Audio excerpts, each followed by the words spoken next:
বেশিরভাগ ক্ষেত্রেই আয়রনের কারণে কিংবা দীর্ঘ সময় জলে ভর্তি থাকার কারণে বালতি বা মগ ঘোলাটে ধরনের হয়ে যায়।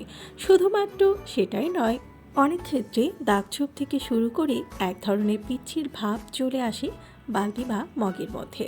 এমন অবস্থায় বালতির মধ্যে কিন্তু নানান ধরনের জীবাণু সৃষ্টি হতে পারে, যেটা আমাদের শরীরে ক্ষতিকারক রোগ নিয়ে আসতে পারে। তাই অবশ্যই নির্দিষ্ট সময় পর পর প্লাস্টিকের বালতি বা মগ পরিষ্কার করে নেওয়া উচিত।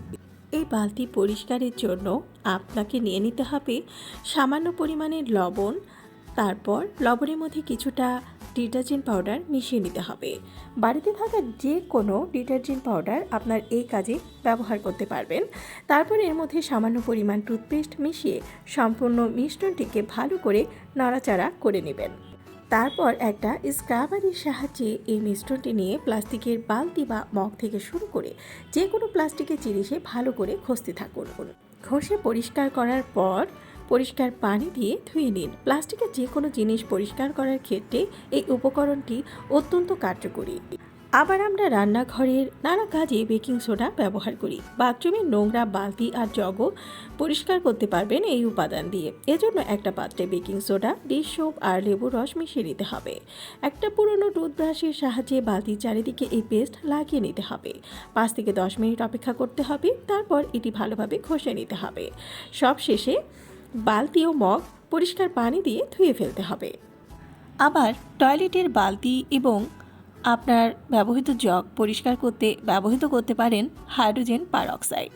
অল্প পরিমাণ পানিতে হাইড্রোজেন পারঅক্সাইড মেশান। এরপর পুরনো ব্রাশের সাহায্যে বালতিতে ভালোভাবে লাগান। ব্রাশের সাহায্যে বালতি ঘষে তারপর পানি দিয়ে ধুয়ে ফেলুন। পুরনো বালতি একদম নতুনের মতোই হয়ে যাবে। আবার আপনি বালতি বা জগ পরিষ্কার করতে ভিনেগারও কাজে লাগাতে পারেন। 2 কাপ সাদা ভিনেগার সামান্য পানিতে মেশাবেন। তারপর একটি স্পঞ্জের সাহায্যে বালতি স্ক্রাব করবেন।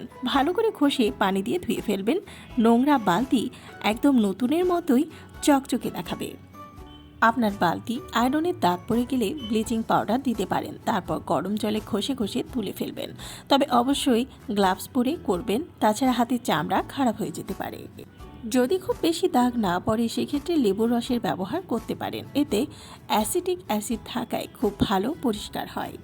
প্লাস্টিকের বালতি এবং মগের ময়লা পরিষ্কার করতে বেকিং সোডা এবং ভিনেগার সমান পরিমাণে মিশিয়ে একটি পেস্ট তৈরি করুন। তারপর সেই পেস্টটি নোংরা বালতি এবং মগের ওপর ঘষে পরিষ্কার জল দিয়ে ধুয়ে ফেলুন। অল্প সময়ের মধ্যে আপনার বালতি পরিষ্কার হবে এবং নতুনের মতোই লাগবে।